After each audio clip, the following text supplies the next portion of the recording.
Hey y'all. The past 2 days we've been focusing on biomes. Um, Now we're gonna move into abiotic and biotic factors inside biomes in individual ecosystems. We're gonna start by going over some basic vocab. So the first one, abiotic and biotic factors, levels of organization in an ecosystem.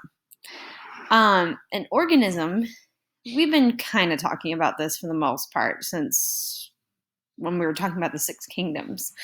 But an organism is an individual form of life, like a plant, an animal, bacterium, protist, fungus. Example would be this elephant in the picture. He's an organism.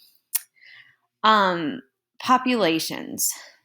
They are Populations are individuals of a given species in an area at a certain time. So it'd be like a herd of elephants, a group of tigers, etc. Not all individuals are identical. Most importantly, not all members of the population are equal in their ability to survive and reproduce. Same thing as humans. Um, Abiotic and biotic factors, more vocab here.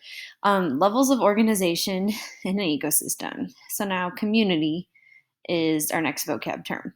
A community is populations of organisms of different species in a specific area at a given time. So, and I'm going to sneeze. Hold on. So, in this picture, you see in this ecosystem, you have an elephant, zebra, giraffes. They're different species. And, there's more than one elephant here, more than one zebra, probably more than one giraffe here.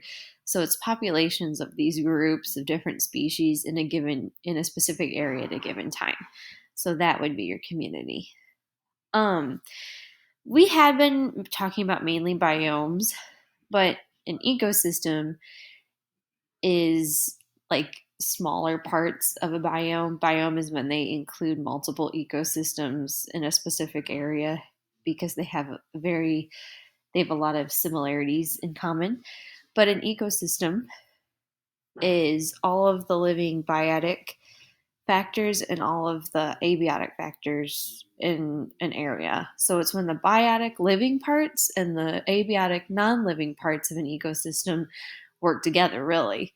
Ecosystems can only support a certain number of individuals based on the amount of food, water, living space, mates, and other resources. Same thing as people. We have people in different states, etc. So what we're just going to focus on today are the biotic factors.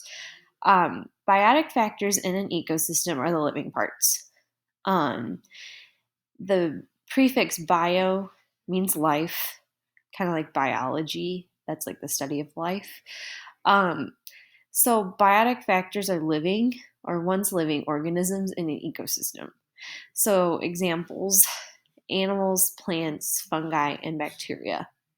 Those are examples. It could even be, because it says once living, it could be like a dead carcass, um, a tree trunk. It's not really living anymore, but it's was part of a living thing, etc. So those would be all living parts. So living parts of an ecosystem. What you're gonna do, you're gonna head over to. I'm not on student view, but you're gonna head over to the calendar today.